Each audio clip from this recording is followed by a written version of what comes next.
So I'm still in the process of getting this thing set up the stance that I want it.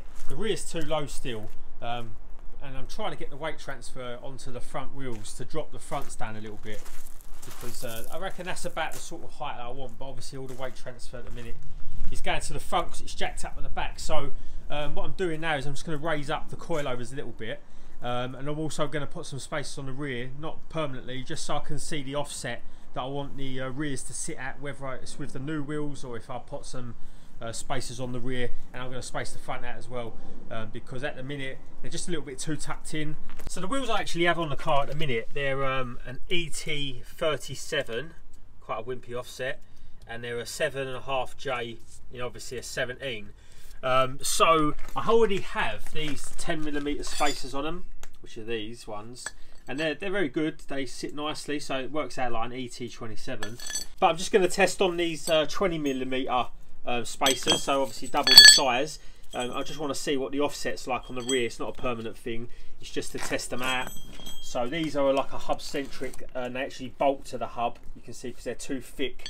So they've actually got a hub centric ring around them to allow the wheel similar to the hub, whereas these ones don't. Even though they are hub centric, they haven't got the actual ring for the wheel to sit in. So it's going to give me the kind of offset that I need to know how much I have to flare these arches at. Probably about 2 centimetres, something like that. So they're bolted on now, and what I've also done is I've raised up the coilover another, I think about 5mm, 6mm, something like that, just to see what sort of ride height that's going to sit at. Obviously I don't want it sitting too high at the back, so I'm just doing it in increments at the minute. So I've just dropped her down and raised her up, as you know, and look at that, that is so much more aggressive on the rear now.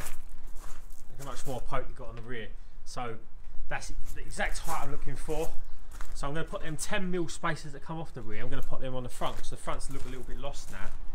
From a comparison between the rears now, between the 20mm, see how much more aggressive that is. So we've got to do a bit of arch mods, but that's no problem. And then look how tucked it is without, that's with a 10mm spacer still, but look how much tucked it is. So you can see it's going to look so much more aggressive with the new arch flares and the 20mm spacers on the rear, or the 9Js with the EJ23 offset. So I've just dropped the car down, but I've put the front spacers on there as well, so you can see it gives you a much better stance now. The fronts don't look so lost. So these are with the 10mm spacers on the front. You can see how nice that sits in the arch now, so that's how I'm going to keep it on the front. If you look there compared to how it looks on the other side, how much lost it looks. So you look there, you look there now, see a direct comparison. So if you look at that now as well on the rear, obviously I ain't pulled the arches out on the rear, but you see how much they sit in the arch, way too much. So that's going to look good when I've pulled the arches out a bit more, and then I've put on the spats again, because I need to put the spats back on, and done a little bit of modding, and they're going to sit nice. So they're going to flare out really nice, and it looks better from the rear. So if you look at it from the rear, got the typical poke, absolutely perfect offset. So I'm getting somewhere now with this bumper. You can see I've trimmed out the fog lights where the fog lights would normally go. There's no way of ever fitting them. You can see on this bumper I had fog light blanks over the top. This one I'm going to try something a little bit different, kind of keep it a bit more OE so I don't get bored. You can see I've put my usual bonnet pins in the side of the bumper so that they're quick release. Just doing this side as well now. So you can see I've just got a little bit more trimming to do here. It's just touching down here on the boost pipe in 2 little places, and they're nearly clear now. This side is fine, this side's clear, a little bit more trimming to do. So it's starting to look quite aggressive now with the new bumper and the wheels all spaced out like that. So I thought I'd give this car a start up as well, a bit of cold start, it's ain't been starting up in a while. So the offset of the rear wheels I'm liking. Don't know if you can hear me over the exhaust note, but it's a good stance on it now. Exactly the same level that I wanted, fronts and the rears. Right, so I need to get this car back on the road so I can start driving it. But first off, I need to get it presentable. A little bit tatty at the minute. So I'm just going to replace a couple of bits. Obviously I said you want to get this bonnet off, that split is going to get replaced. Still in the process of doing the side strips, getting the side skirts back on.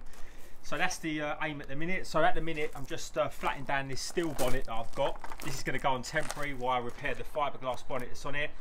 But it's a lot of like overspray and that from where I've been painting underneath for this one. So I'm just going to flat it down. You can see there's a lot of imperfections in the paint. Go over it with some 2000 grit wet and dry, buff it up, get it nice and shiny. Just then we've got to get it on, and we've got to start cutting out some aero catch holes so it can fit it to the car. So that's what I'm going to get on with now.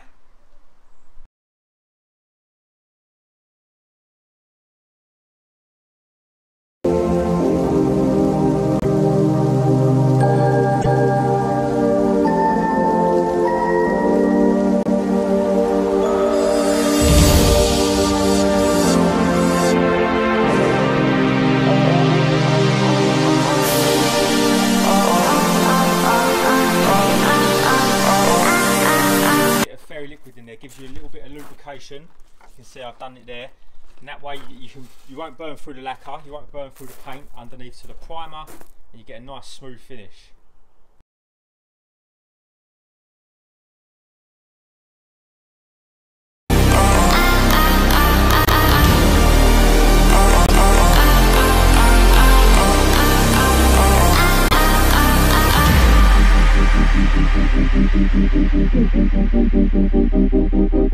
So as I said in previous episodes, I want to get the new side strips on this car. As you can see, they are bonded on, whereas the old ones were clipped on. So I've removed all the little clips. These are the clips that hold on the side strip that slot into here. But the issue is, this one is like riveted on, screwed on from the back. So what I've got to do now is I've got to get this door card off.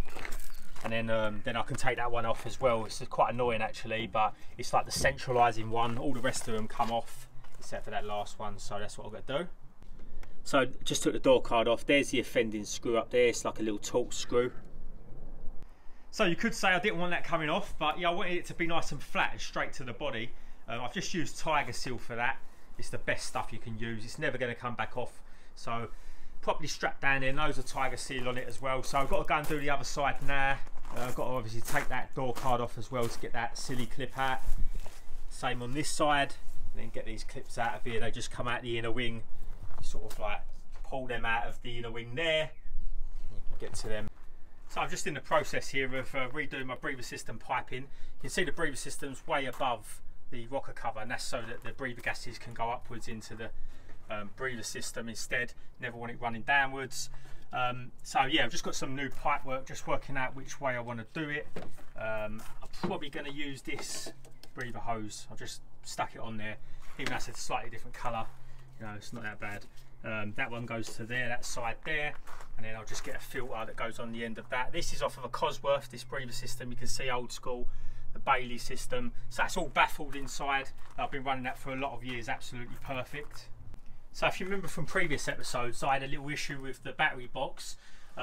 See the battery box that's in the back there. The battery started leaking acid without me knowing, went through the battery box, obviously started draining out the drainage holes, eats into the metal. So at the minute I've just been sanding it down, took all the seam sealer off so I can get it back, because it always burns back to metal, took all the galvanised coating and everything off. While I was there, I thought I'd fill some of these holes up. They're not holes, they're where I've welded, and obviously I've grinded it back, a little bit of a divot. So I've smoothed that out with some filler as well, going to sand that back, because I want to paint this eventually.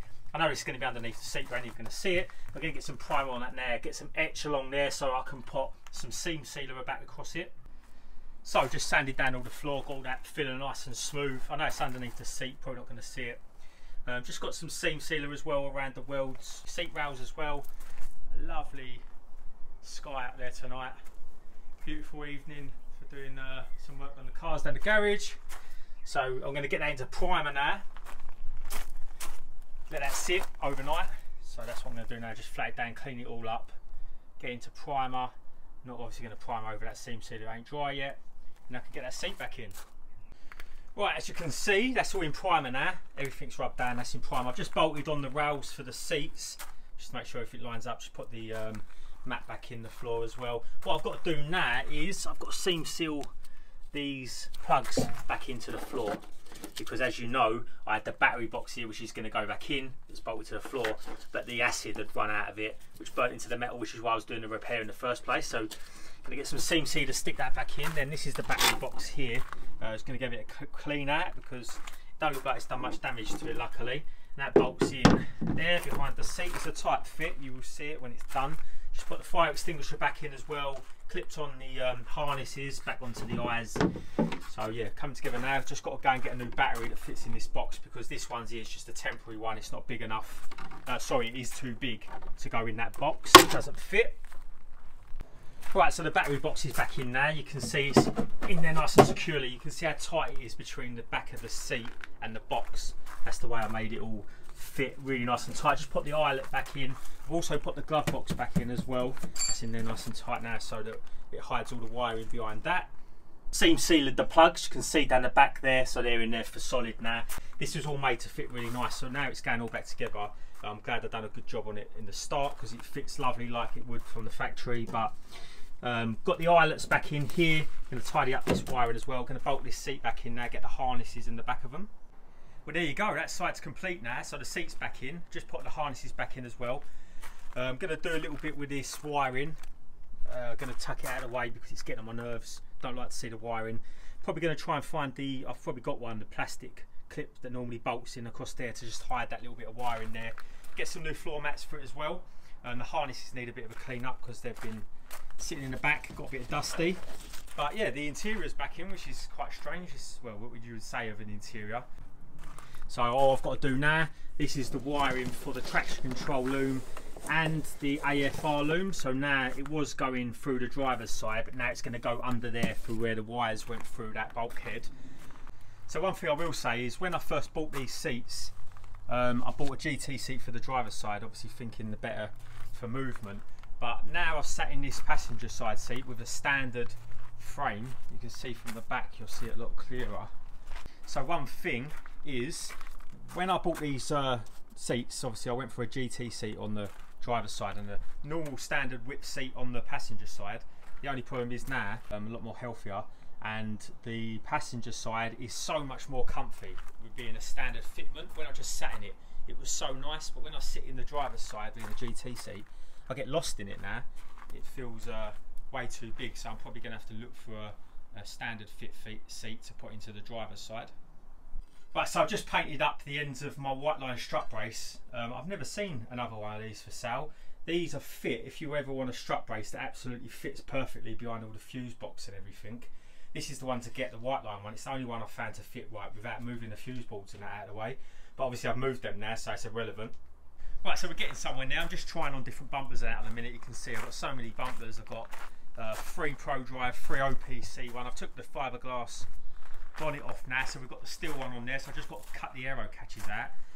You can see here that I've finished up the breather system now, so I've just got to order, well, I just ordered it last night, the filter for this. It's a 19mm, which is quite a weird size. I couldn't find any around that size, so I went for an 18mm. Just going to put a little bit of lube on there, get it on. So you can see what I mean about this strut brace, how it fits so nice, how it fits so close to the brake fluid reservoir, and it tucks behind there, and it tucks down behind where the fuse boxes and all that would go. Obviously I don't need that anymore, but it's just a nice little touch. The best ones I've found to fit. Normally the other ones, you have to move all the fuse box and everything forward to get them to fit in there. And also obviously once the bumper choice is on, I put the new splitter on it. I've got to make one up so that'll look a lot deeper at the front.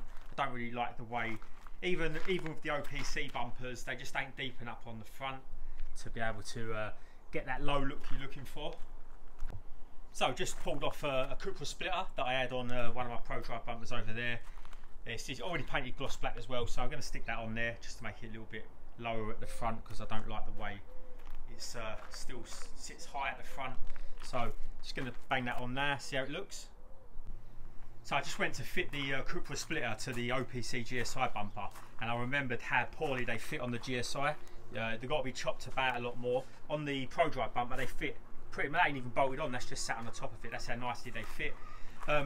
put in the comment section what you think bumper I should put on this. Obviously there's going to be a splitter underneath it. You can see it's going to replicate that one that's over there. That's going to be underneath it. I just wanted a bit of a change up. The cars look the same for a lot of years now. It's coming back on the road with a new look. Everything's new underneath, as you've seen, so it's either the OPC bumper or I'll go with the Pro Drive bumper again.